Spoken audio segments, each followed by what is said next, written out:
your instruments, Jed. Ano mga instrumento yun? Mga usual lang po, bass, guitar, tapos piano, drums na rin. And drums, wow. I'm sure meron ka ng nilikhang kanta na lahat yun ay ikaw ang Yes tumuto. po. Tapos pati kanta. Yes po, opo. Wow, ang title lang. Yung song niya po is yung Nahuhulog. Over 100 million streams sa Spotify. Nahuhulog. Wow, Jed. Jed, ready na tayo? Yep. Okay, good luck, gentlemen. Kamay sa mesa. Top 4 answers are on the board. Magbigay ng sign na masaya ang alaga mong aso. Go. Jed, Tumatakbo. Paikot-ikot. parang tingin ko, sa diin ng press mo, para may alaga kang aso, no? Opo. Meron. Opo. Ito, from experience, sabi ni Jed, tumatakbo ng paikot-ikot. I'm sure tama yan. Pero tingnan natin kung anong placing yan. Service. Hop. Naglalaro, magaslaw, 3 pa to tip. Magbigay ng sign na masaya ang alaga mong aso. Gumagalaw yung buntot, nagwawag yung tail. Ang aso daw kasi pag gumalaw ang buntot, ibig sabihin masaya. Tama, di ba? Pag pusa, gumalaw ang buntot, ano ibig sabihin? Lagot. Galit ba? Galit? Galit, no? Okay. Sabi niya, gumagalaw ang buntot.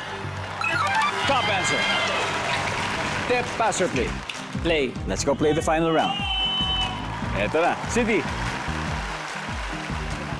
Yes! Meron kaming 3 malaking aso. Okay, so I'm sure you have so many answers for this, but we're just looking for 2. Okay. Magbigay ng sign na masaya ang alaga mong aso. Pag kinakahulan ka, kahul siya ng kahul sa'yo. Kumakahol siya sa'yo, nandyan ba yan? Yes! Gian, magbigay ng sign na masaya ang alaga mong aso. Dumidila siya, dinidilaan ka niya. Dinidilaan ka niya.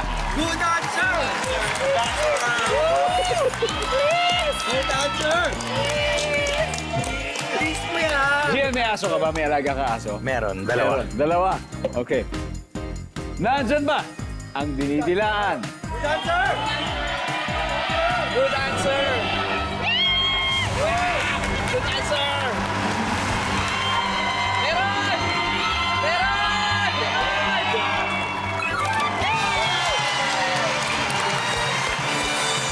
Ayan. Kasama na yun doon. Ang ating final score, Team Bossa Beats, 385 points. Barkada, 252. Very well played. Very well played, guys. Jed, maraming salamat sa iyo. Jason, thank you very much. Leo, and of course, Bark. Great to see you again. Great to see you, Bark. Mag-uwi pa rin kayo ng 50,000 pesos.